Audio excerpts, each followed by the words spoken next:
Ayuk nungthildadi total shutdown leiraroi.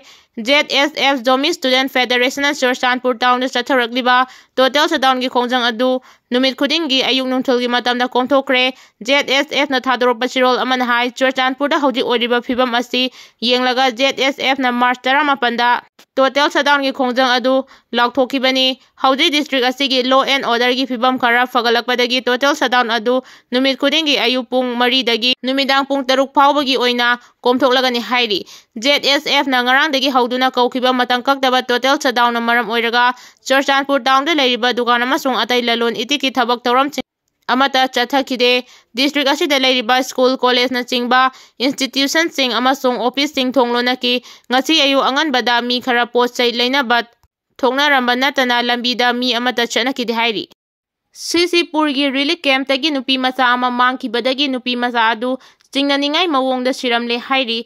Kuki singna Zomi na hatpani hairi. Zomi singna Kuki na hatpani haina maral chinakre hairi. Maral leiba sing dandi biyu haina wakatkre. Idu ningthaudagi abdelo khojage. Haujik asuma thorakle Zomi gi flag mai thakiba du marna nate Kuki singna thabani. Zomi singna makhogi flag respect tawi nungsi haiba ikoi khangi. Tower dagi Zomi gi flag singtharaga mai thaba du aikoina nate. Dear brother, Kuki singna aikoigi marakta politics sanai aikoi masen nungsidanaba honai haiba aikoi khangadabani.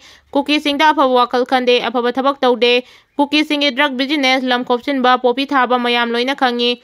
Kuki singna maram oiragani aikoidasu 3 May 2023 dagi hauraga ngasi phawba phataba mingthol fangliba si problem asi Kuki singna thohanbani. Aikoi singlamba taragadi ngasi aikoina thengnariba misimina awaba mayam asi thengnaram loi. Kuki singna ahanbada Tuitha paida lam khopchin ba haurai madugi matungda mising anau anau basum hengalagli masi aikoina pangbagi thokpani. Kuki singna aikoigi misang charaga aikoiga Zomiga gi irang thokhali misi mina awabadi aikoi khaktani Kuki sing khaktanate. Kuki singi interested land boundary demarcation tawbani makoina tawriba si limit cross tawre aikoibu respect amata yaudre. Aikoi Kuki singa yamna nakna khundaduna laiminai maruoina Saiden, Kaumawi, Bethel amadi Kaupuibung hairiba mafamsing asidani aikoida khudongthiba nangliba chisu hairiba mafamsing asidani. WhatsApp group da hairiba si yengbiyu. Kuki Mar na dominate tawba mafamsingda Kuki Mar brothers singna Naga Zomi Meitei loina loisilani hairi.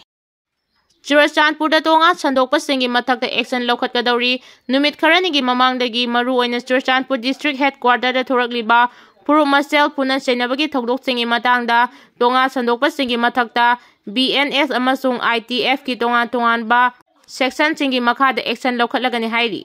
Tangdu Lannaba church ki lusingba singna lambida thoraktuna prayer chathakre. Churchanpur da nauna tholakiba maramadi paite ani unkhatnariba si makhadana khanaba leptuna Tangdu Lannaba phibamda hanjilangnaba church ki lusingba singna Churchanpur district hospital gi lambi lamlong mari phangba aduga Churchanpur police station gina mamang maktada ngasi church ki lusingba sing adu makhut samnaduna prayer chathakre. Hairiba prayer aduda church kamari lainana pastor evangelist reverend missionary na singba akang ahe singna makoi gi oiba laison tinson tawduna unkhatnariba purup anigi marakta Tangdu Lannaba purangnaba thaurangki.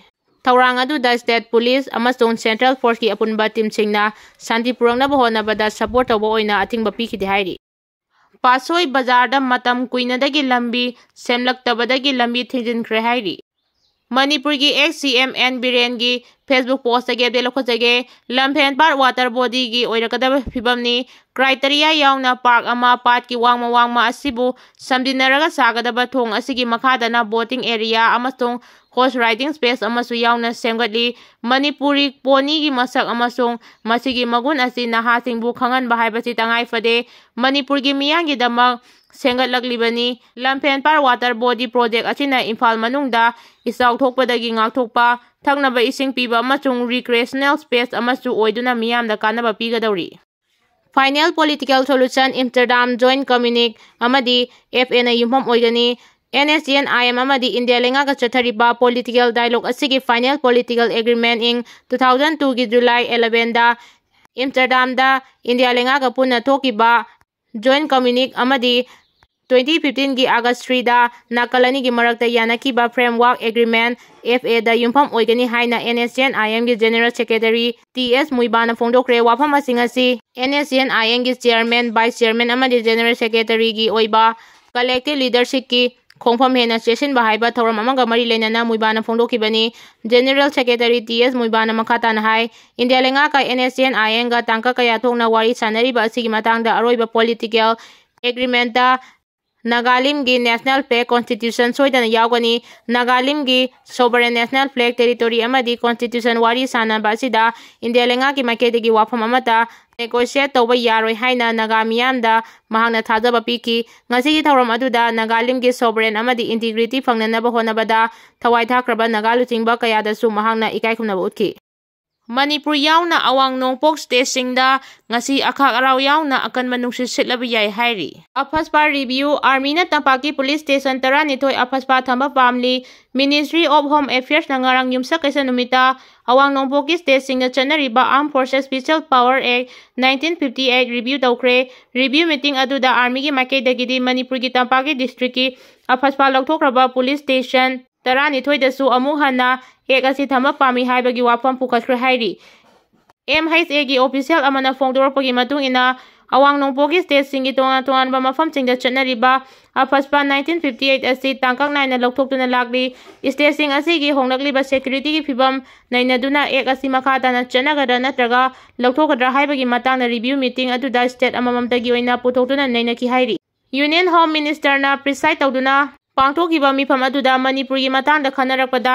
State असिगी हौजी ओरिबा तंगदु लैतादबा फिबम असी लाक्सिनबा होनबदा AFSPA लेरिबा तंपाकी डिस्ट्रिक्टा लेरिबा police station 12 असिसु अफस्पा चनहनबियु हाइना आर्मी की माइकेदगी प्रपोज तौरखी अदुबु वारेपति लौखिदे मसिगी सबचाबा वारेप अथि मिनिस्ट्री ऑफ होम अफेयर्स न लौगदबनी हाइना सीनियर ऑफिशियल असिना फोंदुरगली पनबयाबदी ममांग चाही इंग 2023 की नवेंबर 13 दा मणिपुर की डिस्ट्रिक्ट 8 की पुलिस स्टेशन 19 की मनुंगदा अफस्पा लौथोकलंबा अदु डिस्ट्रिक्ट 5 की पुलिस स्टेशन 5 दा अमु हन्ना अफस्पा चना हलखिबनी हाइरिबा पुलिस स्टेशन सिंग अदु मपुंग ओइना तंपाकी मनुंग चनबदा लैबा ngaktani हौजिक AT unit 28 अमदी AT unit 1 पुन्ना तीबा खंद्रिबा इमा इबेनु यामना कन्ना थेरी हौजिक फावबदी फंगद्री हाइरी